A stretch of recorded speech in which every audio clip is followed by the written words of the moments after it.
अब हम पढ़ेंगे विशेषण को। तो विशेषण का मतलब होता है संज्ञा या सर्वनाम की विशेषता बताने वाले शब्द, और ये अक्सर संज्ञा के या सर्वनाम के पहले आते हैं।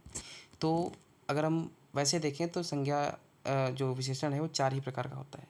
फिलहाल स्थान के आधार पर 2 प्रकार का होता है, उद्देश्य विशेषण और विधेय विशेषण। उद्देश्य विशेषण का मतलब होता है जब विशेष्य के पहले विशेषण आए, अर्थात संज्ञा सर्वनाम के पहले विशेषण आए। जैसे काला घोड़ा, तो घोड़ा कैसा है? काला। घोड़ा संज्ञा या विशेष्य है और उसके पहले विशेषण आ रहा है काला। विधेय विशेषण का मतलब होता है विशेष्य विशेषण, जहाँ संज्ञा पहले आए और विशेषण बाद में आए। जैसे मेरी गाय सीधी है। फिर तुलना के आधार पर 3 प्रकार का है, मूलावस्था, उत्तरावस्था और उत्तमावस्था। तो उत्तरावस्था में तर और उत्तमावस्था में तम लगा देते हैं। प्रयोग के आधार पर 4 प्रकार हैं, GS-PS यानी जी से गुणवाचक, एस से संख्यावाचक, पी से परिमाणवाचक और एस से सार्वनामिक। खैर, गुणवाचक देख लेंगे अभी। संख्यावाचक में 2 होते हैं, निश्चित और अनिश्चित संख्यावाचक। निश्चित में भी गणनावाचक, क्रमवाचक, आवृत्तिवाचक, समुदायवाचक, प्रत्येकवाचक। और परिमाणवाचक में निश्चित और अनिश्चित वाचक और सार्वनामिक। फिर अभी हम आगे देखेंगे। तो तुलना के आधार पर विशेषण है 2 या 2 से अधिक वस्तुओं की विशेषताओं के मिलान को तुलना कहते हैं।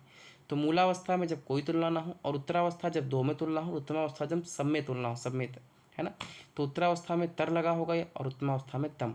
उत्तरावस्था में से अच्छे की बात होगी, उत्तमावस्था में सबसे अच्छा। उत्तरावस्था में से श्रेष्ठ की बात होगी, उत्तमावस्था में सबसे श्रेष्ठ। ठीक है, प्रयोग के आधार पर पढ़ लेते हैं, यही ज़्यादा पूछा जाता है।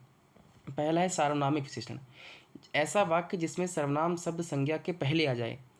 जैसे मतलब सर्वनाम आ जाए संज्ञा के पहले, यह बालक मोटा है, तुम रवि के भाई हो।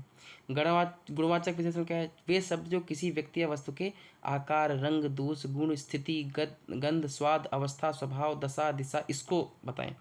मेरी भैंस गोरी है, मेरा खरगोश काला है, अंकिता बहुत बुद्धिमान है ना। तो ये शब्द मेरी भैंस गोरी है, पॉसिबल नहीं, उसकी बात नहीं कर रहे हैं, नॉर्मली ये है। ठीक है, कि हमें गुण देखना है उसका। फिर परिमाणवाचक विशेषण, जहाँ किसी वस्तु के परिमाण का बोध हो, मतलब माप या तौल का। ठीक है, निश्चितवाचक, जहाँ ठीक ठीक परिणाम का बोध हो। अब इसमें भी 2 हैं। अब परिमाणवाचक में तो निश्चित हो गया, जैसे 4 लीटर तो पता है। अनिश्चितवाचक परिमाणवाचक में वस्तुओं के ठीक ठीक परिणाम का बोध नहीं होता, जैसे थोड़ा दूध या अधिक पानी। ठीक है, पता नहीं कितना दूध कितना पानी। संख्यावाचक विशेषण, तो इसमें भी 2 होते हैं। पहला होता है निश्चित संख्यावाचक विशेषण, इसमें भी कई होते हैं। जैसे पहला होता है गणनावाचक, जब गणना करनी हो, जैसे पूर्णांक है 7 अमरूद, अपूर्णांक आधा अमरूद, है ना, अपूर्ण है। क्रमवाचक, जब क्रम के अनुसार गणना का बोध हो, पहली, दूसरी, तीसरी, प्रथम, द्वितीय, तृतीय। आवृत्तिवाचक, जहाँ गुने की बात हो, 2 गुना, 3 गुना। समूहवाचक, जहाँ समुदायवाचक, जहाँ समुदाय में हो, सातों भाई, दोनों भाई। प्रत्येकवाचक, जहाँ अनेक वस्तुओं में से हर एक का बोध हो, जैसे हर एक, प्रत्येक, एक एक अपराधी।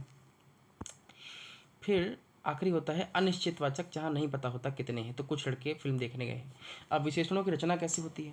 जब 2 या 2 से अधिक शब्दों के मेल से, जैसे भला प्लस बुरा, भला बुरा। संज्ञाओं में प्रत्यय लगाकर, जैसे धर्म प्लस एक, धार्मिक।